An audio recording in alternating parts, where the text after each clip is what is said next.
네, 여러분 안녕하십니까? 태열법사입니다. 오늘 여러분께 드릴 얘기는 제목에 있죠. 일확천금 혹은 성공. 이 대박날 팔자가 따로 있나? 라는 이야기 잠시 드려볼까 해요. 여러분 생각은 어떠세요? 대박나는 사람들 혹은 투기 사업이나 뭐 이런 걸 했었을 때 어떤 자들은 성공을 하는데 참 절대 다수의 많은 사람들이 실패하죠. 그러다 보니까 이런 질문을 많이 해와요. 투기 사업 내지는 어떤 이 대박을 꿈꾸는 사업을 하는 사람들은 사주가 다르거나 운명이나 팔자가 다른가? 일단 결론부터 이야기하죠. 다른 사람도 있고요. 그렇지 않은 사람도 있다. 굉장히 애매모호하죠. 자, 다르다면 무엇이 다르고 그렇지 않다면 무엇이 그렇지 않다는 이야기냐? 지금 이 영상을 보시는 우리 시청자 여러분께서는 자기 자신을 비추어 볼 거예요. 나는 아무리 노력해도 안 되더라. 혹은 다른 자들은 노력에 비해서 거둬들이는 수익이 상당히 좋더라. 혹은 어떤 사람들은 그다지 노력하지 않았는데 뭐 주변에서 이렇게 어떻게 돼서 그냥 잘 따라가거나 줄을 잘 섰는데 그 중에 몇 사람들은 되더라. 여러분 로또를 한번 생각해 보시죠. 로또 지금 매주 뭐 한 5천 원씩 만 원씩 투자하셔서 로또에 어떤 희망을 걸고 계시는 분들 있죠. 물론 반드시 로또가 되어야 해. 아주 간절하게 나는 요번 주에 반드시 로또가 될 거야. 되지 않으면 나는 더 이상 살아갈 수 없어. 이 정도로 절실하게 매달리시는 분은 그다지 없겠죠. 그럼 건강하지 못한 투자가 될 테니까요. 자, 로또는 사면서도 왜 나는 요번 주에 반드시 로또가 될 거야 라고 확신을 하지 못하죠? 확률적으로 그만큼 적기 때문이죠. 어느 자료에선가 봤어요. 로또를 맞는 확률이 뭐 번개에 맞아서 죽을 확률보다 더 적다고 하더라고요. 자, 그러면 지금 이 영상을 보시는 시청자 여러분, 여러분들은 번개 맞아서 죽을 정도로 정말 극악의 어떤 이 재수가 없는 사람이실까요? 혹시? 혹은 번개를 맞아서 초능력이 생길 왜 그 가끔 영화라든가 이런데 SF 영화들 보면 번개를 맞거나 전기에 잘못되거나 혹은 뭐 핵이 잘못되는 곳에 서 있다가 뭐 이 방사능으로 인해서 죽기도 하지만 특별한 능력도 얻기도 하는 그런 SF 황당한 영화들 보시죠. 여러분이 그런 정도의 엄청난 행운을 가지고 계신가요? 자, 그렇지 않죠. 지구상에서 알고 있는 절대 다수의 사람들은 보편적인 행운을 가지고 있고 보편적인 악운을 가지고 있습니다. 그런데 어떤 자들은 왜 성공하고 어떤 자들은 실패할까요? 조금 아까 로또 말씀드렸죠. 도저히 나한테는 맞을 것 같지가 않아. 나는 로또가 될 것 같지 않아. 그래도 혹시나 그래서 로또를 삽니다. 예전에 어떤 뉴스는 아니고요. 무슨 TV 프로그램을 보다 보니까 로또를 맞을 확률이 우리나라 63빌딩, 여의도에 있는 63빌딩에서 동전을 뭐 몇백 개, 하여튼 500원짜리 동전을 몇백 개 아래로 떨어뜨려서 그 몇백 개의 동전이 모두 한쪽 면만을 바라보는 그런 정도의 확률이라고 그래요. 뭐 몇십 개만 떨어뜨려도 그 몇십 개가 모두 한쪽 면만 앞을 보든 뭐 뒷면을 보든 한쪽 면만 나올 확률은 사실 거의 없다고 봐야죠. 근데 로또를 맞는 사람이 있어요. 그러면 누군가는 수백 개의 동전을 떨어뜨렸을 때 분명히 누군가는 한쪽 면만을 모두 바라보고 이렇게 떨어지는 그런 확률이 있다는 얘기죠. 자, 여러분들은 그런 허무맹랑한 확률에 도전하고 계신가요? 그렇지 않죠. 이 세상을 살아갈 때는 나름대로의 어떤 가능성, 이건 이렇게 하면 이런 가능성이 있을 수 있어. 저렇게 하면 이런 가능성이 있을 수 있어. 대박을 꿈꾸시는 분들, 일확천금을 꿈꾸시는 분들이 모두 그러한 가능성은 보고 갑니다. 근데 이 가능성이라고 하는 것 자체가요. 수백만 분의 1의 가능성, 로또 뭐 800 몇십만 분의 1인가요? 뭐 어떤 그런 정도의 가능성이죠. 하지만 여러분들이 꿈꾸는 이 세상을 살아가면서 노력하시는 어떤 그런 비전은 그거보다는 훨씬 높죠. 근데 이렇게 한번 보자고요. 2분의 1의 확률이에요.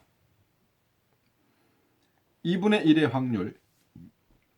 내가 앞에 단추가 있는데 파란 버튼을 누르면 파란 버튼하고 빨간 버튼이 있는데 둘 중에 하나는 대박이고 하나는 쪽박이에요.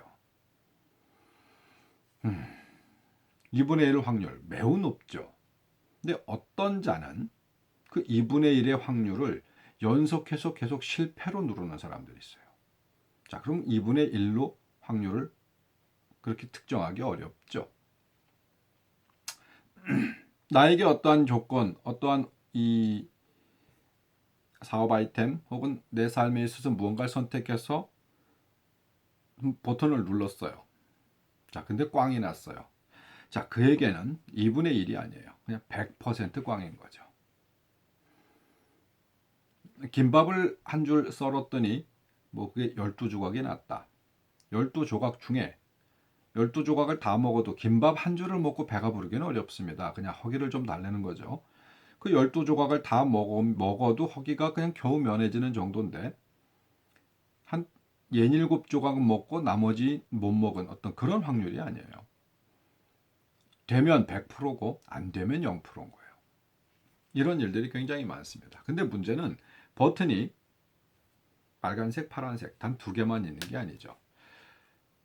그보다 훨씬 많은 수 혹은 수십 개, 수백 개, 수천 개의 버튼 중 하나를 눌러야 그 중에 내가 대박이라는 꿈을 실현시킬 수 있는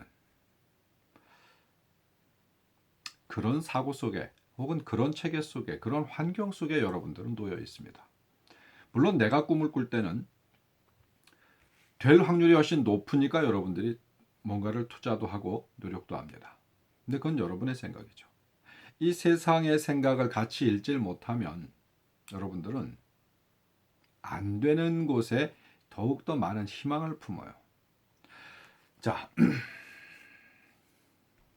대박, 일확천금, 운명과 팔자가 가름하느냐? 자, 그럼 그런 팔자가 있다고 했는데 그건 뭐냐? 자, 몇 월 며칠 태어나서 뭐 어떻게 된 사람은 무조건 대박 날 것이다. 그렇지 않으면 어렵다. 그렇게 여러분들이 사고하신다면 여러분들은 완벽하게 잘못 알고 계신 거예요. 몇 년도 몇 월 며칠 몇 시에 태어난 사람은 대박날 팔자다. 자, 1차적으로 제가 사주에 대한 이야기는 워낙 여러 차례 말씀드렸죠. 자, 그건 허구입니다. 이 지구상에 같은 이 사주를 갖고 있는 사람들, 그러니까 지구에 살고 있는 이 사람 수와, 그러니까 매년 태어나는 사람 수와 그 사람이 어떤 때 시를 갖게 되는, 그러니까 그 시간에 보통 태어나는 자들이 한 6만 명에서 7만 명 정도 된다고 그래요. 그러면 빌 게이츠와 똑같은 사주를 가지고 난 사람은 6만 명에서 7만 명 정도, 한 6, 7만 명이 빌 게이츠와 사주가 같아요. 혹은 워렌 버핏이나 중국의 마인 회장이라든가, 뭐 예를 들어서 한국의 뭐 정주영 씨라든가 돌아가셨지만 현재 누구야? 그 이병철 회장 혹은 그 아들 뭐 그 이재용 씨, 어쨌든 그런 사람들의 같은 사주를 갖고 태어나는 사람들이 6, 7만 명이 된다고 그래요. 자, 그러면 그 사람 중에 5%에서 10% 정도는 그래도 비슷하게들 성장을 해야 그 사주의 확률이 있는 거 아니에요? 사주가 똑같은데 주변에 무엇이 다르고 무엇이 달라서 그 자들은 성공을 못한다. 어떤 사람들은 성공한다. 여기에 뭔가 자꾸 부연을 붙이는 사주 하시는 분들은요, 이제 사기 그만 치셔야 될 거예요.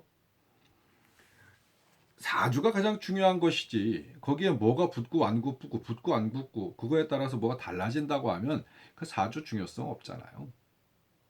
제가 드리고 싶은 얘기는 이런 겁니다. 여러분들은 확률 전쟁 속에서, 이 지구에 현재 태어나서 이 확률 전쟁 속에서 얼마만큼의 높은 확률을 계산하고 따져서 도전하는 거예요. 이해하셨나요? 여러분들이 뭔가 성공하려 할 때 대박나는 어떤 아이템을 가지고 혹은 일확천금의 꿈을 꾸고 무언가를 하실 때 투기도 마찬가지고 투자도 마찬가지입니다. 어떤 사람들은 좋게 표현해서 투자 그러면 좋은 표현, 투기 사업 그러면 나쁘다라고 판단하시는 분들도 있는데요. 글만 다를 뿐이에요. 투기나 투자는 뭐 크게 다르지 않습니다. 잘 되면 크게 버는 것이고요. 안 됐을 때는 쫄딱 망하는 거거든요. 내가 투자한 것에 대한 못 건져요. 투자나 투기가 마찬가지입니다. 그러면 그 확률이라고 하는 부분들을 어떻게 해서 높일 것이냐? 근데 여러분들은 그 확률에 대한 고민을 하기 이전에 현대 사회를 바라보는 관점을 바꾸셔야 돼요. 우리 대한민국에 사는 한 5천만이 넘는 분들, 우리 어린아이서부터 고령의 어르신들까지 포함했습니다. 현재 이 영상을 보고 있는 여러분도 수천 년간 이어져 왔던 농경사회적 어떤 이 사고, 학습을 벗어나지 못하세요. 자기는 아무리 글로벌한 사고를 갖고 있다, 미래지향적인 사고를 갖고 있다라고 해도 실질적으로 한국이라는 땅에 태어나서 20년, 30년, 40년, 50년 그냥 이 한국 사회에서 꾸준히 무언가를 공부하고 성장하셨다고 하면요. 여러분 DNA 속에, 여러분 뇌리 속에, 여러분 잠재의식 속에는요. 굉장히 많은 부분에 있어서 세뇌되어 있습니다.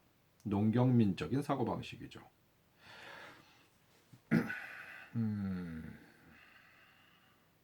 이 글로벌 사고라고 하는 것도 마찬가지고요.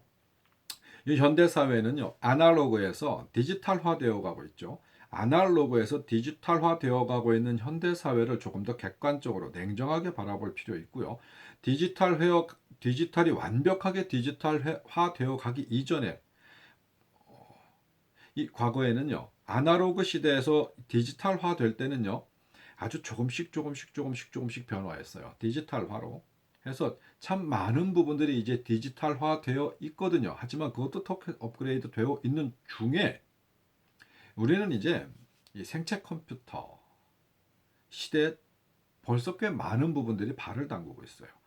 아날로그에서 디지털은 이렇게 차츰 왔다고 하면은요. 이 디지털에서 생체 컴퓨터 혹은 뭐 이 생체 프로그램은 중복해서 완벽하게 디지털화되어 있질 않아요. 이 세상은 아날로그도 존재합니다. 디지털이 나왔어요. 아날로그도 존재하고 디지털이 존재하는데 생체. 여러분 굉장히 무서운 이야기고요. 엄청난 속도를 이야기하는 거거든요. 사고방식을 바꾸셔야 돼요. 특히 어떤 사고방식? 우리는 과거에서부터 수많은 세월 동안 이제 수천 년간 알게 모르게 나 스스로도 그렇게 인지하고 살거든요. 현대 사회에서 게으름이라고 하는 건 굉장히 큰 병입니다. 물론 저도 야단을 많이 맞고 있어요. 많이 게으른 편이거든요. 자, 근데 진짜 이 세상을 보는 눈을 가지시려면요. 그 게으름에도 종류가 있어야 돼요. 여러분, 노력한다. 아니면 굉장히 열심히 산다. 주변의 사람들을 보고 평가를 좀 한번 해보시죠. 만약 굉장히 열심히 사는 사람이 그 열심히 사는 정도 자체가 새벽에 일어나요. 한 5시 반쯤? 아니요. 조금 더 양보합시다. 6시쯤 일어나요. 씻고 아침 먹고 6시 50분에 출근을 합니다. 그래서 하루 종일 열심히 일을 해요. 정말 땡빛에서 온몸 하루에 한여름에는 뭐 셔츠를 몇 번씩 갈아입을 정도로 열심히 일을 하고 저녁에 퇴근하고 집에 와서 또 이제 피곤한 몸을 이끌고 가족들이랑 조금 시간을 보내다가 잠을 자고 다음날 새벽에 또 일찍 일어납니다. 할 일 없으면 마당이라도 쓸고 뭐 이런저런 일들을 하죠. 물론 그것이 쓸데없다는 말씀드리는 거 아니에요. 당연히 해야 할 일들을 하는 거랑은 달라요. 근데 이 사회에서 여러분들이 사고적으로 열심히 산다라고 하는 개념 자체를 육체를 아주 부지런히 놀렸을 때 시간이라고 하는 것 자체를 효율적으로 쓰는 게 아니라 그냥 이른 시간부터 꽤 늦은 시간까지 열심히 일하는 자들을 여러분들은 굉장히 부지런한 사람 혹은 굉장히 성실한 사람이라고 대부분의 사람들이 생각합니다. 이유가 뭘까요? 농경민적 사고방식이 수천 년간 이어온 어떤 그 틀을 여러분들은 조금의 거름도 없이 굉장히 빠르게 이 세상은 정말 쏜 화살 같다고 하죠. 그 쏜 화살보다도 더 빠르게 변화해 가고 있는 이 세상을 아주 느리게, 뭐 이건 아날로그라고 표현할 수도 없어요. 아주 느리게 뒤쫓아가고 있는 자들. 어떤 그런 사고에 벗어나기가 어려운 거예요. 어떤 사람들은요. 요즘 많이 보시죠. 어떤 사람들은 집에서 새벽 한 4시쯤 잠이 들어요. 밤새 뭐 하는지 모르겠어. 한 새벽 4시쯤 잠이 들고 눈 뜨면 12시, 1시야. 낮에.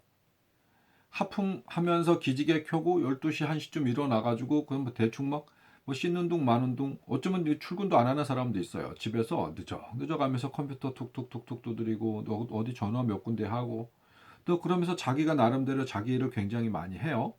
복장을 보면 뭐 한쪽 다리는 걷어붙인 이 트레이닝복에 위에는 런닝 입고 집이니까 이러고 뭐 하여튼 그러고 살아요. 근데 그가 하는 일 자체가 디지털화 되어 있는 이 현대 사회에 뭔가 꼭 필요한 일들을 이렇게 하는 자들이 있어요. 굉장한 수익을 받아갑니다. 제가 아주 최근에 가깝게 들여다보고 있는 이 회사예요. 프로그램하고 뭐 어떤 엔지니어들을 뭐 이런 회사인데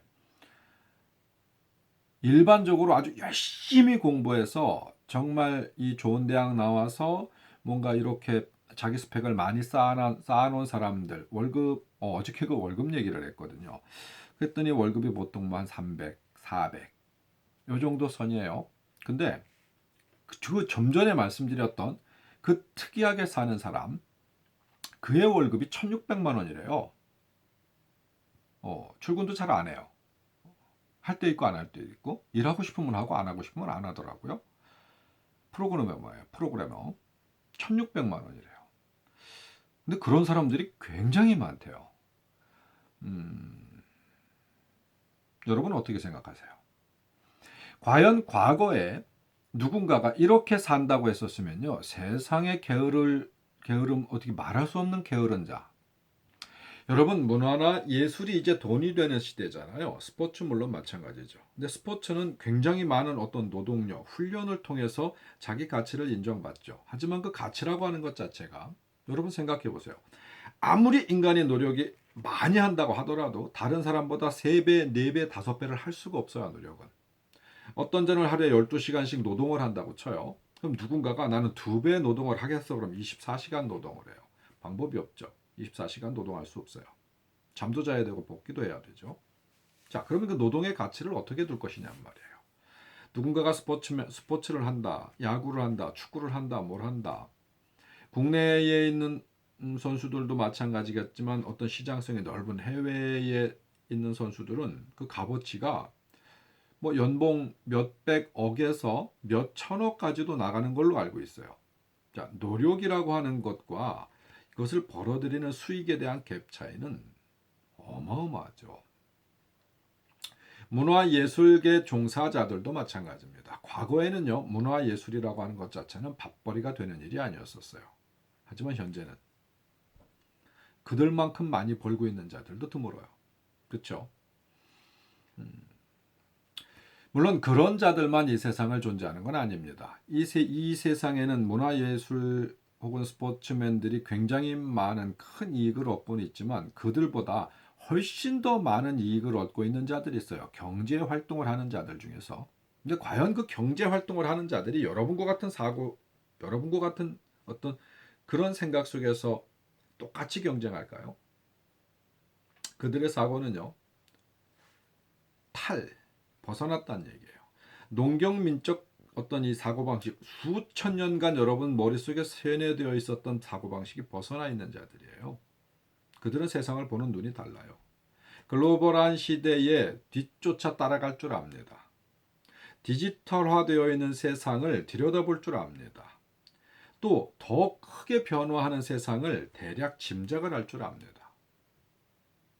그러면 세계적인 자들이 되는 거죠. 자, 거기까진 가지 말자고요. 우리는 뭐 세계적인 부호가 되자고 꿈꾸는 건 아니니까요. 우리가 생각하는 일확천금, 우리가 생각하는 어떤 대박 난다라고 하는 것 자체가 나는 뭐 세계 10대 뭐 재벌에 내가 들겠어 뭐 이런 소위 이야기하는 미친 꿈을 꾸고 있는 분들은 이 영상 보시는 분 중에 안 계시겠죠. 그래도 내가 생각했었을 때 내 주위에 주변에 어떤 기타 등등한 조직 속에 사람들 속에 사회 속에서 충분히 성공해서 나름대로의 어떤 잘난 척을 충분히 하고 싶어하는 이 정도의 성공은 대부분 꿈꾸시죠. 가족들 중에서도 친척들 사이에서도 동창들 사이에서도 우리 마을에서 주변에서 나의 어떤 잘난 부분들에 있어서 충분한 가치를 인정받는다고 하면 그것으로 나는 성공, 그것으로 나는 대박.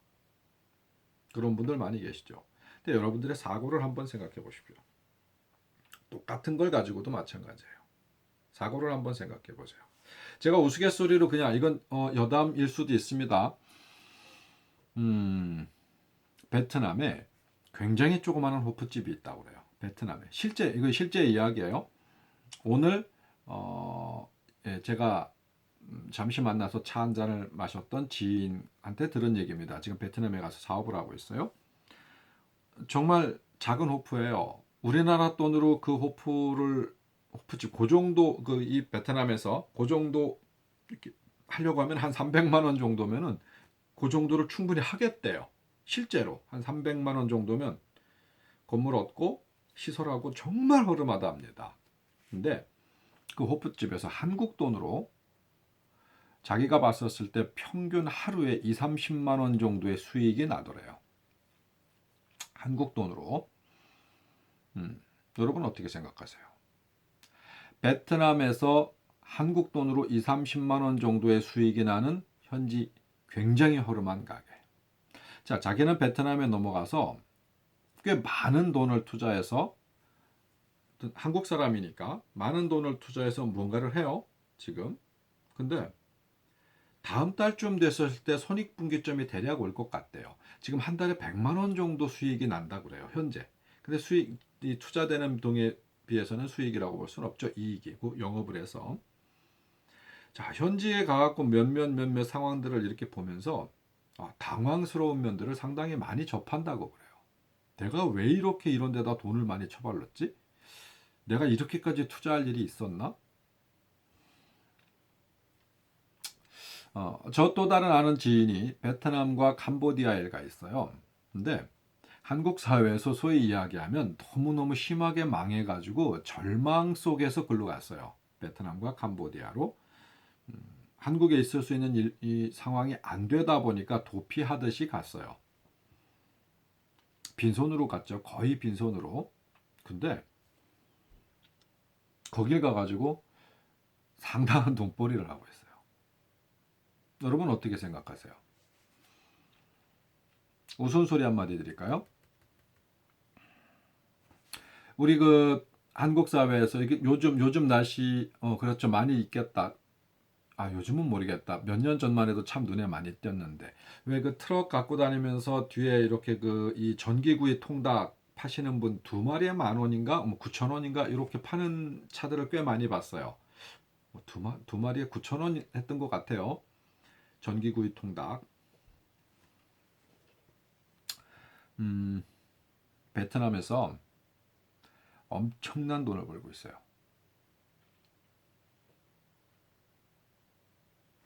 한국 사회에선 별거 아니죠.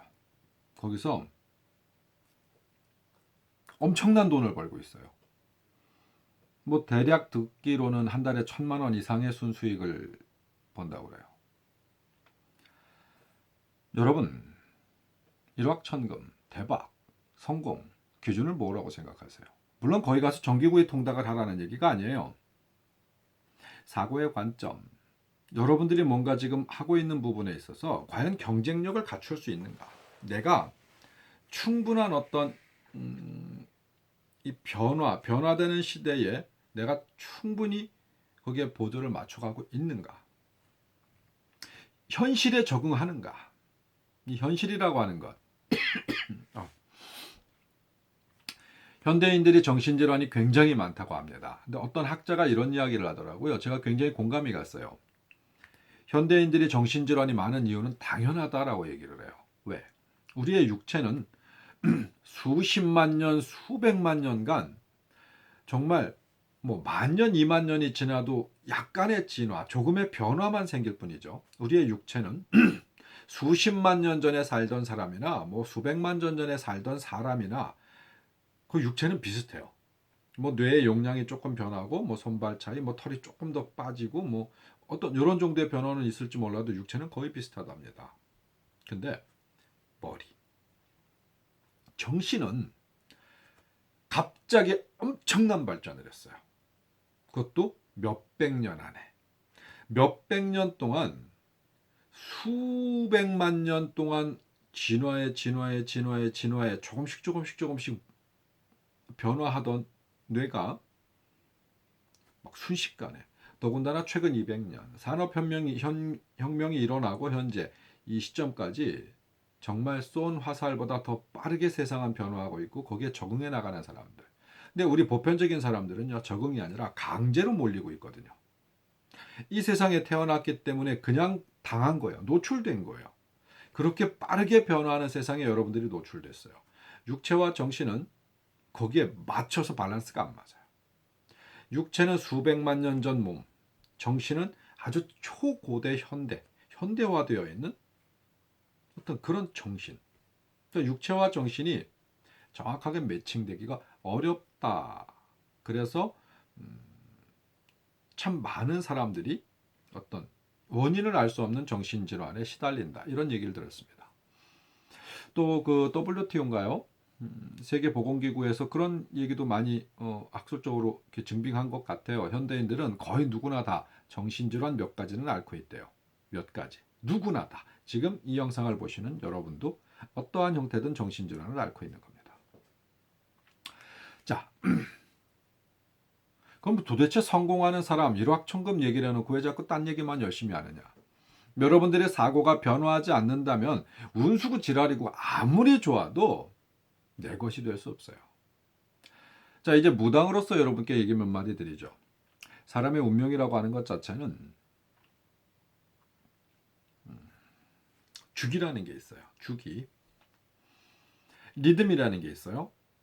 바이오 리듬이 있듯이 주기라는 것이 있고 리듬이라는 게 있는데, 그 리듬이라는 게 어떻게 하다가 잘 맞아서 스파크가 일어날 만한 상황에 딱 왔어요. 그럼 그것도 땅 터져야 되거든요. 근데 이 세상엔 거절하는 게 없어요. 그냥이라는 게 없어요. 어쩌다가 생길 수 있는 경우들이 있지만 그건 로또 맞는 확률보다 더 지극히 적죠. 그 어쩌다가에 여러분들이 인생을 거시면 안 돼요. 나에게 어떤 성공의 찬스 리듬이 왔었을 때 아무런 준비가 안 되어 있거나 엉뚱한 준비를 했었을 때 여러분들은 그 성공의 기회가 왔었는지 자체를 몰라요. 제가 다른 영상에서 이런 말씀 드린 적이 있었을 겁니다. 그때는 좀 장황하게 이야기했으니 오늘은 간략하게 말씀드리죠. 대형 면허가 있었으면 이 사람은 지금쯤 어마어마한 어떤 운수, 자기 운대에 맞아가지고 어마어마한 어떤 대형, 아주 진짜 글로벌한 대형 버스 회사 회장이 되어 있을 운수를 갖고 있는 사람인데, 그 사람이 그때 대형 면허를 따질 않았어요. 대형 면허를 따야 할 만한 상황이 있었음에도 불구하고 다음에 하지 뭐 이러고 안 땄어요. 그래서 대형 면허를 갖고 있지는 못해요. 어떤 제3자들을 만나서 이런저런 이야기를 하다가, 야, 누가 뭐 어떠한 이유로 인해 가지고 이 버스를 며칠 좀 이렇게 몰아줄 사람, 대리 운전을 해줄 사람, 그러니까 보조로 운전을 해줄 사람이 필요로 하되, 너 지금 놀고 있으니까 그거 며칠만 좀 해줄래? 문제는 그 제안을 받은 자가 면허가 없어요. 난 면허가 없는데? 그러면 안 되겠다. 다른 데로 갑니다. 혹은 면허가 없는 걸 알기 때문에 그 제안을 하질 않아요, 그 사람에게. 자, 그래서 그 사람은 어마어마한 미래의 변화를 가져갈 수 있는 단초가 되는 어떤 기회를 놓칩니다. 물론 여러분 대형 면허 따라는 얘기는 아니에요. 예를 들어서 말씀드리는 거예요. 전혀 의외일 것 같은 곳에서 운수라는 게 들어오거든요. 준비가 되어 있지 않은 사람은 놓치죠. 자, 그럼 그 사람은 살면서 나에게는 어떤 그런 진짜 이 세상에 성공할 수 있을 만한 어떤 이런 상황들, 나에겐 그런 기회가 없었어 라고 생각해요. 지금 여러분이 그렇습니다. 여러분들이 이 세상을 살면서 굉장히 많은 사람들과 많은 일들 속에서 많은 사연과 많은 인연들 속에서 세상을 살아가고 있지만 아무리 생각해봐도 나는 뭐 그럴 만한 기회가 없었어. 나에게 그런 일이 없었어. 라고 생각하거든요. 진짜 없었을까요? 여러분들이 준비가 되어 있지 않았기 때문에 기회로 인식하지 못한 것 아닐까요? 어, 자, 오늘 투기, 투자, 일확천금, 대박, 뭐 이런 이야기를 하고 있으니까 제가 예를 들어서 몇 가지 말씀드리죠. 주식이라고 하는 부분들이나 뭐 주식, 그럼 여러분 투기나 투자에 있어서 제일 많은 게 주식 혹은 뭐 부동산, 뭐 건물 임대 뭐 이런 류일 수 있죠. 그냥 예를 들어서 말씀드리는 거예요. 여러분은 아주 흔한 교훈을 잊고 있어요. 밀짚 모자는 겨울에 살아. 알고는 있죠. 알고는 있지만 안 따라줘요, 현실적으로. 자, TV에서 뭐가 좋다더라 하니까 따라합니다. 자, 그건 뒷차 탄 거죠. 벌써 끝난 거예요. 주변에 소문이 돌았어. 누가 뭐 했는데 참 대박이라더라. 뭐 했다더라. 자, 옆집 아저씨도 알고 있는 얘기고 뒷집 언니도 알고 있는 얘기예요. 자, 그렇다고 하니까 내가 새로운 걸 들은 거 마냥 그래? 그거 대박이래? 자, 따라합니다. 뉴스에 나왔으면 그건 정보가 아니에요. 옆집 아저씨도 알고 있고 뒷집 언니도 알고 있으면 그건 새로운 정보가 아니에요. 자, 여러분 투자나 투기라고 하는 것 자체는 그만한 위험한 리스크를 안고 가는 겁니다. 자, 이 사회 안전 서비스, 그 뭐 경찰을 얘기하는 게 아니에요. 내가 이 세상을 살아가는 데 있어서 나의 어떤 성공이라는 목표치 안에서 최소한의 안전할 만한 보장이 뭐가 있는가? 자, 그건 그 상황, 그 세상을 들여다봐야 알아요. 밀짚 모자는 겨울에 살아. 뉴스에서 나온 이야기는 더 이상 정보가 아니다. 나에게 이야기가 전달이 되었고 주변 누군가가 같이 알고 있는 자들이 있다. 그럼 더 이상 새로운 기회가 아니다. 무언가 새롭게 하시려는 분들에게 말씀드리는 거예요. 제가 그냥 재미난 얘기 한마디 드리죠. 아마 대한민국 무당들 중에서 비트코인, 뭐 이더리움 이런 가상화폐라고 하나, 암호화폐라고 하나, 암호화폐, 네, 아마 점사비를 그 암호화폐로 받고 있는 무속인은 대한민국에 저밖에 없을 거예요. 뭐 크게 그렇게 공개하지는 않습니다. 근데 저 태월법사는 비트코인 받습니다. 이더리움도 받아요. 요즘은 더 특별하게 관심을 갖고 있는 그런 이것들이 있어요. 저는 PROT나 앞으로 글렉스라고 하는 것도 이제 제가 취급을 할 건데요. PROT라고 있어요. 한국발이에요. 여러분들한테 그런 이 깊이 있는 얘기 말씀드리려고 하는 건 아닌데요. 저는 받습니다. 혹시 이 영상을 보시는 분들 중에 점사는 보러 가고 싶은데 현금은 없어. 자, 그러면 네, 비트코인 주세요. 뭐 이더리움 주십시오. 전 받습니다. 예를 들어서 어떤 사람들이 이거 휴지가 될지도 모르잖아요. 네, 휴지가 될지 몰라요. 하지만 저는 로또보다는 그 확률이 더 높다고 생각하는 사람이거든요. 얼마 전에 뉴스를 보니까 그 얘기가 다시 한번 회자되더라고요. 지금 비트코인이 한 900 몇십만 원 하죠. 정확하게 모르겠어요. 저는 뭐 그런 것에 대한 직접적 관심을 갖고 있지는 않으니까. 근데 과거에 비트코인 1만 개로 피자 2판을 사 먹은 사람 이야기가 아직도 돌더라고요. 네. 그 사람이 인터뷰 기사도 실리고 그랬더라고요. 자기는 그것에 대해서 후회하지 않는다라고 얘기를 해요.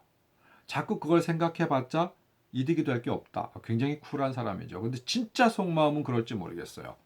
왜냐하면 지금 현재 한 900만 원대 이상 가는 비트코인이었는데 그때 당시 이 사람이 그 피자 2판을 사 먹는데 10,000개를 썼대요.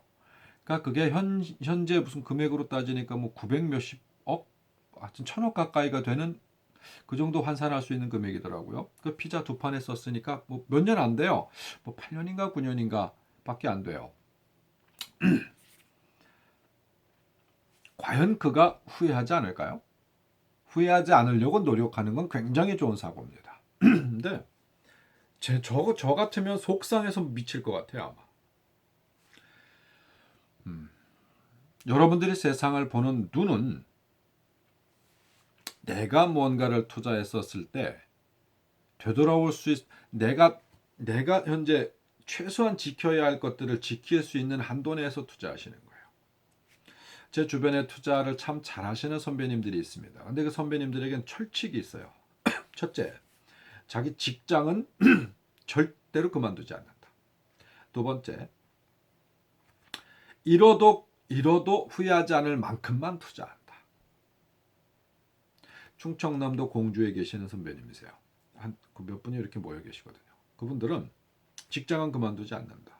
그리고 잃어도 뭐 땅에 투자를 하든 집에 투자를 하든 어떤 회사에 주식을 사든 뭐 하다못해 이런 코인 사업을 하든 뭐가 됐든 간에 이 현실적으로 뭔가를 하는 데 있어서 잃어도 후회하지 않을 만큼 그런 투자만 한다.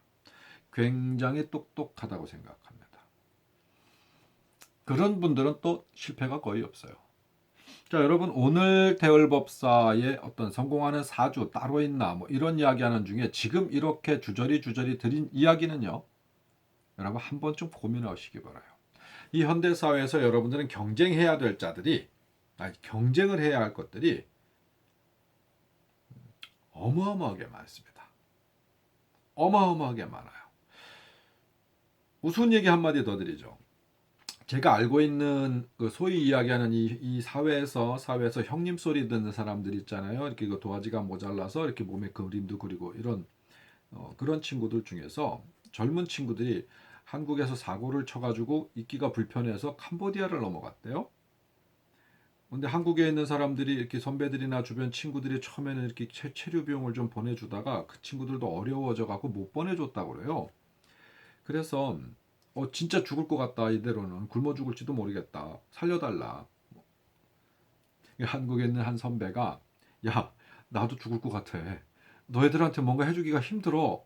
근데 여차저차 해갖고 어떻게 하다가 그냥 얻었다고 하는데 제가 볼 땐 뺏어오지 않았나라는 생각이 들어요. 이 회오리 감자 만드는 기계, 이렇게 뭐 이렇게 파는 뭐 이런 게 있나 봐요. 이 기계를 몇 개 얻었대요. 본인 말로는 얻었대요. 그래서 그걸 그냥 아무 생각 없이 그냥 가만히 있을 수는 없고 후배들이 동생들이 타국에 가서 굶어 죽겠다고 하니까 그걸 보내줬어요. 근데 이제 그 뒤에는 제가 확인한 실화예요. 그 뒤에 어떤 상황이 생겼냐면요. 캄보디아에서 이 젊은 친구들이 이 길거리에서 이 회오리 감자를 진짜 이 장사를 한 거예요. 장사가 너무 잘 돼가지고요. 도망간 친구들이 거기서 자리를 잡고 돈을 벌고 있고요. 한국에서 빌빌대던 몇몇 그 같은 부류에 있었던 사람들이 지금 캄보디아에서 회오리 감자 장사한답니다. 길에 서가지고. 근데 문제는 돈을 잘 번다는 거예요. 자, 여러분. 예전에 그 무슨 제3세계 리포트인가요? 그건 TV에서 본 겁니다. 외국의 어느 나라인지는 이제 잊어먹었는데 우리나라 뻥튀기 이렇게 돌려서 뻥이요 하는 뻥튀기 가지고 엄청난 돈을 벌고 있는 한국인 기사 뭐 다큐 프로 같은 프로그램을 봤어요. 흑인들이 쫙 앉아가지고 이 뻥튀기 기계를 쫙 돌리고 있어요. 그리고 또 한쪽 이렇게 또 카메라를 어떻게 이렇게 옮겼는데 다른 쪽에 뭐 프랜차이즈를 주었는지 그건 정확하게 기억이 안 나요. 이 경운기 같은 발전기가 하고 고무줄로 쫙 당겨 이렇게 둘러가지고 이렇게 돌리는 이거를 사람이 안 돌리고 기계화가 됐어. 그것도 뻥튀기 기계가 쫙 있으면서 이렇게 고무가 막 이렇게 서로 돌아가면서 뻥튀기를 튀겨요. 근데 그걸 팔아갖고 월 억대의 수익을 얻는답니다. 근데 그분이 한국에서 사업에 실패를 하고 나이가 좀 있음에도 불구하고 어떻게 있을 수가 없어서 빚도 갚아야 하고 그러니까 돈을 벌겠다고 원양어선을 탔대요. 원양어선을 처음 타본 거죠. 원양어선을 타서 뭐 몇 년 생활을 해보니까 나이도 먹은 데다가 배도 안 타던 사람이 얼마나 힘들겠어요. 육체적 고통서부터 뭐 몸이 아프고 뭐하고 힘도 잘 안 따라주고 젊은 사람들에 비해서 도저히 견딜 수가 없어서 그냥 죽을 마음으로 어딘지도 모르는 나라에 그냥 내렸대요. 배가 정박을 해서 내가 배 위에서 죽느니 땅을 밟고 죽겠다. 내가 나이도 먹은 데다가 더 이상 내가 이 배에서 버틸 자신이 없다. 해갖고 내렸는데 거기를 이렇게 둘러보니까 까만 사람들이 사는 동네예요. 까만 사람들이. 근데 거기 보니까 먹을 것도 없고 뭣도 없어요. 간식거리도 없고 아무것도 없더래요. 근데 그 주변에 옥수수 밭이 어마어마하게 많더라는 거예요. 옥수수 밭이. 그래서 혹시나 이거 뻥튀기 생각이 나더래요. 그래서 이 뻥튀기 하면 팔릴까? 팔릴지도 모르겠다. 그냥 이런 생각에 그 이혼한 부인이죠. 그러니까 이혼했대요. 이혼한 부인, 그러니까 처남이에요. 이혼한 처남한테 연락을 어떻게 해서 자기가 진짜 죽을 것 같으니까 그 기계 하나만 좀 자기 좀 살려주라, 좀 보내달라. 이렇게 사정을 해서 한국에서 중고 기계를 하나 보내줬는데 그게 대박이 난 거예요. 그 영상에서도 보니까 시커먼 친구들, 그 어린 애기들, 뭐 어른들, 아줌마들 할 것 없이 줄이 쫙 서 있어요. 해갖고 뻥이오 할 때마다 왜 뻥이오 그러면 이걸 기계를 탁 이렇게 뭐 쇠 같은 걸로 젖히면 뭐 연기도 나고 고소한 냄새도 나고 막 그 옥수수 같은 게 옆으로 튀고 막 그러잖아요. 그걸 애기들이 막 주워 먹고 어른들도 주워 먹어요. 옆으로 튄 거를. 깡통, 바가지 이런 거 들고서 쫙 서 있어요. 정겨운 장면이죠. 근데 문제는 그분이 거기서 아무도 안 하는 거를 해가지고 월 억대의 수익을 얻고 있다는 겁니다. 그렇다고 여러분 거기 가서 뻥튀기 장사하시려고 하지 마세요. 늦었어요 벌써. 여러분 뭔가 성공을 꿈꾸신다면은요, 일확천금을 꿈꾸신다면은요, 진짜로 대박을 꿈꾸신다면은 팔자를 타령하지 마시고요, 이 세상을 보는 눈을 바꾸세요. 항상 지금까지 해왔던 대로 세상을 살면서 나는 노력하는데 왜 안 되지라고 하지 마십시오. 방법이 틀렸기 때문에 안 됐던 거예요. 저한테 찾아오는 학부형이 있었어요. 몇 분 되죠. 아이가 공부를 안 하려고 하면은 차라리 괜찮은데 공부를 너무너무 열심히 하는데 성적이 안 오른대요. 해서 포기했다가 다시 또 도전했다가 또 열심히 공부를 했는데도 성적이 안 오르니까 또 포기했다가 이렇게 반복하는 부모님들이 저에게 찾아오세요. 뭐 다른 방법이 없겠느냐? 구술하면 나아지겠느냐? 뭐 아이 시험 성적을 좀 올리게 할 수 있는 방법이 없느냐? 자, 어떤 사람한테 찾아갔더니 굿하면 애가 머리가 똑똑해진다 그래갖고 굿을 몇 번 했대요. 그래서 제가 물어요. 굿해갖고 애가 똑똑해졌어요? 했더니 아니래요. 웃기잖아요. 근데 저한테 왜 찾아왔어요? 했더니 저는 다른 방법이 있을까 싶어서 찾아왔대요. 나보고 굿을 하려면 또 하겠대요. 근데 여러분, 굿하면 똑똑해질까요? 여러분 예를 들어서 배가 고파갖고 쌀을 한 바가지 가지고 왔는데 그 쌀을 한 바가지 눈앞에다 두고서 물 부어가지고 불 위에 올려놓으면 밥이 되잖아요. 근데 그거 안 하고 옆에서 구슬해. 밥 되게 해달라고. 밥이 될까요? 아니면 기도해. 그거보다는 물 부어갖고 불 위에 올려놓는 게 빠르죠.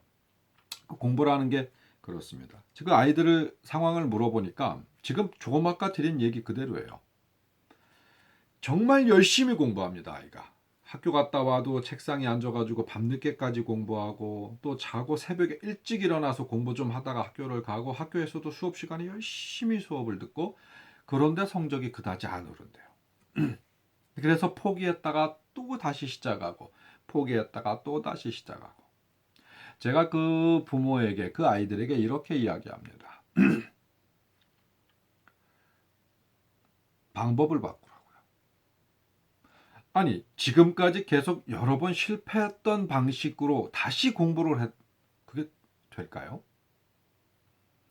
그 방법이 틀렸었으니까 아이가 성적이 안 오르는 거 아닐까요? 자, 그러면 아이가 공부하는 시간을 더 늘리고 잠자는 시간을 줄이는 게 중요한 게 아니에요. 공부하는 방법을 바꿔야죠. 자, 그럼 여러분은요. 게으르게 살아서 실패하셨나요? 자, 그러면 부지런하게 사시면 되는데요. 실패한 자들의 대부분 굉장히 열심히 사신 분들입니다. 근데 왜 성공하지 못했을까? 왜 실패했을까? 그분들이 다시 시작해도 결과는 마찬가지고 다른 일로 또다시 시작해도 결과는 마찬가지예요. 자, 그럼 뭐가 잘못됐죠?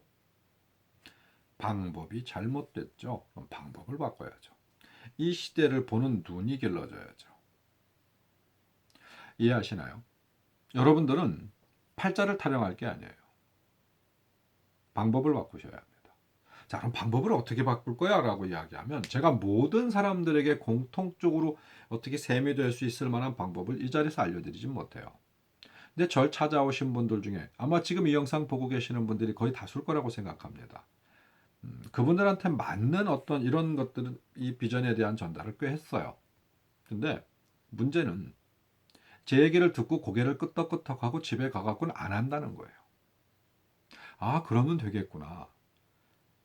제 얘기 들을 땐 그래요. 근데 집에 가서는 해보려고 했더니 그 법사라는 놈이 뭐라고 해서 그래도 좀 해볼까 했는데 이게 걸리고 저게 걸리고 요게 안 되고 저게 안 되고 해서 시작을 안 하는 거예요. 아예 시작도 안 하는 거예요. 그러고 세월이 웬만큼 흘렀을 때 저에게 또 찾아옵니다. 법사님, 저 아무리 해도 안 되는데요.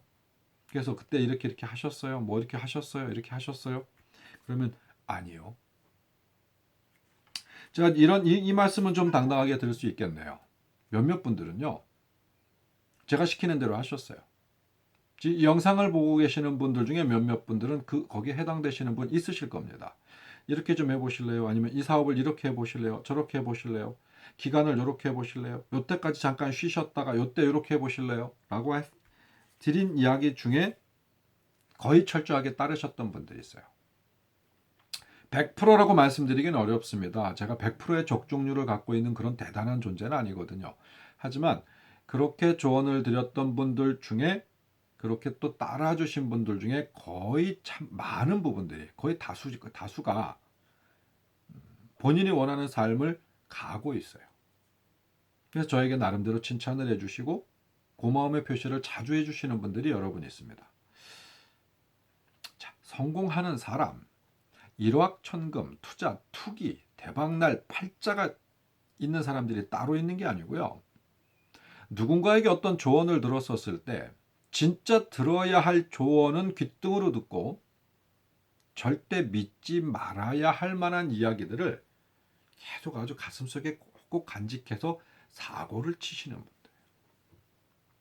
여러분은 어디에 속하시나요? 자, 스스로 한번 자문해 보시기 바랍니다. 자, 그럼 제가 마지막으로 원리에 대해서 한 말씀 드리죠. 무당이니까 그냥 이렇게만 이야기하고 나면은 제가 무당으로서 드리는 얘기보다는 어떤 무슨 강연장에서 떠들어대는 강사 같잖아요. 여러분은 무선 휴대폰을 쓰고 계시죠? 집에 TV를 보고 계시죠? 전기도 사용하고 있고 굉장히 많은 부분에 있어서 무선이라고 하는 걸 사용하세요. 자동차의 내비게이션서부터 우리 이 통신 수단이 많이 발달하기 전에 삐삐 기타 등등 무선으로 이루어지고 있어요. 눈에 잘 안 보입니다. 귀로도 직접 들리진 않죠. 하지만 없다. 그런 기능은 없다. 이렇게 생각하는 사람들은 없죠. 자, 여러분들은 뭔가 특별한 걸 사용하고 계세요? 이 지구 주변에는요, 엄청나게 많은 위성들이 돌고 있습니다. 통신 위성만 해도 아마 2,000개가 넘는 걸로 알고 있어요. 통신 위성만 해도 지구를 돌고 있는 게 2,000개가 넘어요. 다른 기타 등등한 위성들 그리고 좀비 위성이라고 하더라고요. 기능이 다 했거나 고장난 위성들. 이것저것 하면은 이 지구 주위를 돌고 있는 수많은 어떤 물체가 한 10만 개쯤 된다고 그래요. 그 중에 적지 않은 부분들을 인간들이 쓰고 있습니다. 어느 날 갑자기 위성이 싹 사라졌다고 생각해 보세요. 아마 지구인들의 삶은 엄청난 변화를 겪을 거예요. 그 불편함과 말할 수 없는 어떤 문제거리들이 생길 겁니다. 지금 위성이 없다면. 위성 말씀드리려고 하는 게 아니에요. 저는 별에 대한 이야기를 드리려고 합니다. 여러분 위성은 믿으시죠? 거기서 오는 어떤 이런저런 혜택들, 이런저런 어떤 시스템들, 자, 눈에 보이진 않아도 그런 장치들이 이 지구에서 인간들 삶에 엄청난 영향력을 끼친다는 걸 알고 계시죠? 달만 해도 조수간만의 차, 그거 없으면 파도도 안 치죠. 달이 지구에 없었으면 지금 이 상태의 어떤 이 지구의 모습 자체를 유지하는 데 불가능했죠. 지구가 태양을 돌고 있어요. 태양을 제가 이게 낙서를 뭐 특별한 글씨 쓴 게 아니에요. 그냥 제가 뭘 하다 보면 낙서를 하는 버릇이 있어서, 자, 지구인이라면 누구나 다 알고 있는 거죠. 이렇게 뭐 이게 태양이라고 치면 지구가 이게 태양이라고 치면 지구가 이렇게 태양을 나선형으로 돌고 있죠. 동그랗게 도는 거 아니죠. 나선형으로 돌고 있으면서도 이 지구가 항상 고정적인 궤도를 돌아요. 더 멀리 튕겨 나가지도 않고 더 안으로 들어오지도 않고 항상 같은 궤도를 돕니다. 이 지구가 태양을 도는데 달이 또 같은 궤도를 지구를 돌죠. 이걸 중력이라고 하죠. 제가 여러분께 무슨 얘기를 드리려고 하면 무당으로서 신의 기운을 제가 다른 편에서 무당일기 다른 편에서 어떤 메커니즘에 대한 부분들은 충분히 설명을 드렸어요. 간략하게 드리는 거예요. 우리는 1월 성신에 빌죠. 1월 성신, 해와 달과 별이에요. 자, 오행이라는 기운이 있죠. 목화토금수예요. 28숙이라는 기운이 있죠. 동두칠성, 서두칠성, 남두칠성, 북두칠성이라는 말을 많이 합니다. 이 별들이 지구에 어떠한 영향을 끼치는지 여러분들은 특별하게 개념을 안 가지시죠. 또한 개념을 갖고 싶어도 이해가 잘 안 되죠. 우주의 태양과 지구는 아주 미미한 존재라는 이야기는 워낙 많은 다큐 프로에서 여러분들이 보셨을 겁니다. 우주에서 바라볼 때는 이 태양빛이 너무 밝아서 지구는 보이질 않는데요. 왜냐하면 너무나 작아서요. 이 태양의 부피가 지구의 부피에 비하면 태양의 부피가 뭐 300만 배? 아니 뭐 3억 배? 뭐 300만 배라 그랬나? 지금은 정확하게 기억이 안 나요. 어쨌든 어마어마하게 태양이 커요. 지구에 비해서. 근데 그렇게 큰 태양이 우주에 나가면 보편적인 별의 크기랍니다. 태양이 보편적인 별의 크기. 자, 별 그러면은요, 여러분, 항성을 얘기하는 게 아니에요. 별. 아주 멀리 있는 태양을 별이라고 그래요. 그러면 태양은요, 아주 가까이 있는 별을 태양이라고 합니다. 스스로 빛을 내고 있는 별들은 모두 태양과 같은 존재라고 그래요. 이 지구에 인간이 이렇게 살아 숨쉬고 있는, 또 수많은 생명체들이 이렇게 살아 숨쉬고 있는 건 아주 특별한 조건 속에서거든요. 그게 바로 목화토금수 28宿태양, 우리 태양계 내에 있는 수많은 별들, 이 별들이 그 자리에 그렇게 자리하고 있음으로 해서 이 태양에 생명이 존재할 수 있는, 이 태양계의 지구에 생명이 존재할 수 있는 요건을 아주 절묘하게 갖춘 거예요. 여러분, 이렇게 말씀드리면 너무 공허하고 너무 크고 넓어서 아마 이해하시기는 어려울 겁니다. 지구가 태양계 바깥으로 튕겨나가지 않는 이유는요, 아주 적절한 중력과 인력의 작용들이 있어서 그런데요. 목화토금수의 위치나 28숙의 위치나 수많은 별들의 위치가 그 자리에 있지 않았었으면 지구는 중력이 이렇게 계속 똑같은 궤도를 돌 수 있는 이런 구조가 만들어지질 않았어요. 자, 그럼 그들이 지구에 미치는 영향이 없을까요? 달만 해도요, 슈퍼문이 떴었을 때, 달이 지구와 조금 멀어졌을 때, 조금 가까워졌었을 때 지구에 엄청난 일기의 문제가 생깁니다. 태양에 코로나 폭발이 생긴다거나 태양에 뭔가 조그만 문제가 생겼었을 때 지구에는 직격적인 문제가 생깁니다. 다른 별들은요. 오행 28숙은요. 엄청난 문제를 지구에 야기하죠. 또 아주 유효적절한 곳, 적절하게 지구에 그만한 에너지를 보내주고 있어요. 이 이야기는 아마 지금 오늘 이 시간에 다 풀어낼 수 없죠. 다 풀어낼 수 없어서 한꺼번에 다 말씀은 못 드립니다. 여러분들이 조금만 공부를 해보시면 이해되는 부분들이 있으실 거예요.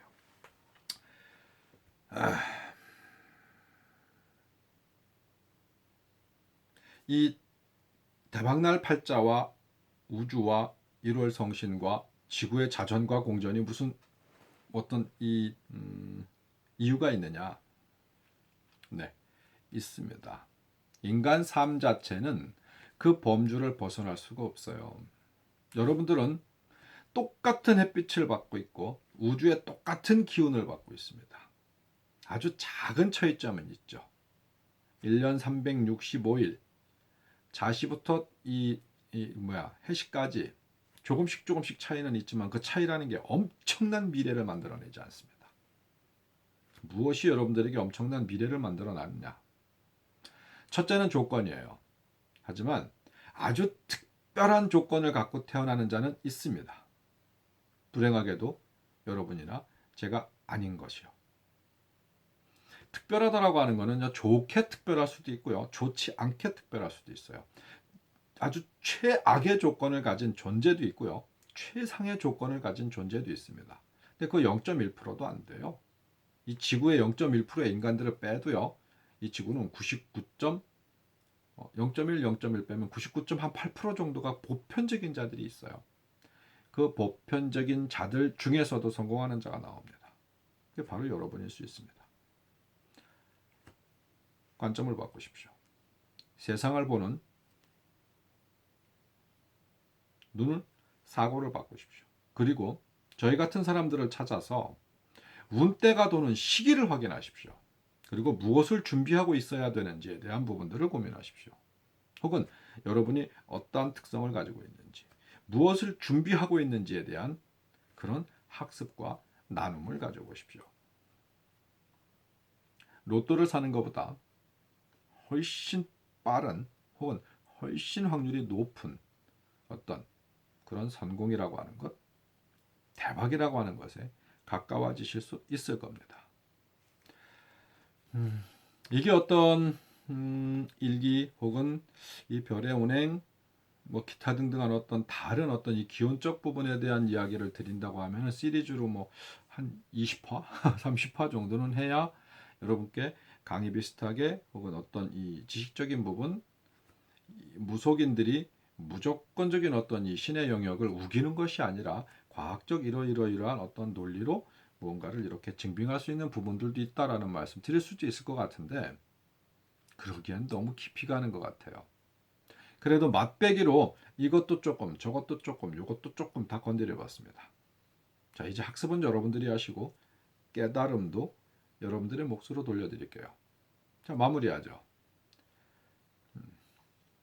다 아는 상식을 다시 한번 되뇌어라. 무엇을 하고자 하실 때는 밀짚 모자는 겨울에 살아. 뉴스는 뉴스다. 새로운 게 아니란 얘기죠.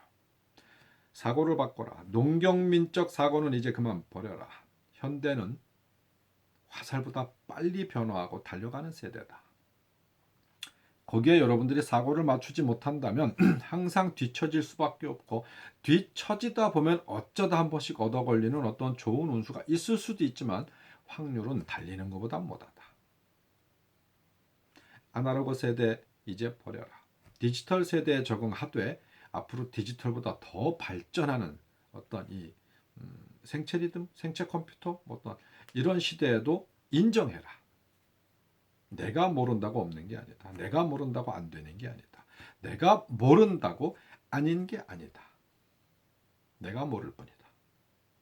그러니까 여러분들은 이제 성공하기 위해서 변화하십시오. 그 변화에 저희 같은 사람들을 이용하시면 더욱 좋습니다. 충분한 설명이 됐는지는 잘 모르겠어요. 성공하는 사람, 일확천금을 가질 수 있는 자, 대박날 팔자를 가지고 있는 자 따로 있다. 어떤 사람? 제가 지금 설명드린 부분에 있어서 충분히 고민하고 실행하는 자. 자, 그러면 따로 있다고 말해도 되겠죠. 몇 월 며칠 몇 시에 태어난 게 중요하지 않습니다. 여러분들이 어떻게 고민하고 어떻게 사고하는지가 더 중요하죠. 시간을 보니까 녹화 시간이 59분 59초, 이제 1시간이 넘어갔네요. 오래간만에 하는 이야기다 보니까 더 많은 걸 드리고 싶어서 너무 많이 이야기했나 봐요. 그러면서 너무 중구난방한 것 같습니다. 네, 그런 것 같네요. 자, 그래도 투자 한번 좀 꿈꿔보십시오. 대신 제가 이야기하는 투기나 투자는 주변에서 생각하는 어떤 그런 뭐라고 그러죠? 노름 혹은 뭐 진짜 뭐라고 표현할지 잘 모르겠다. 어떤 그런 뭐 범죄, 뭐 보편적 상식을 넘어가는 어떤 그런 이익, 이런 것들에 대한 말씀드리는 게 아니에요. 변화해 나가는 세상을 여러분들이 다시 한 번만 조금 들여다본다면은 분명히 여러분들이 할 만한 것이 있습니다. 지금보단 10배, 100배, 1000배쯤의 수익을 내 것으로 만들 수 있는 기회가 있는 것들이 있을 수 있습니다. 100만 원 버는 사람이 10배면 1000만 원이고요. 100배면 1억입니다. 여러분 것이 될 수도 있습니다.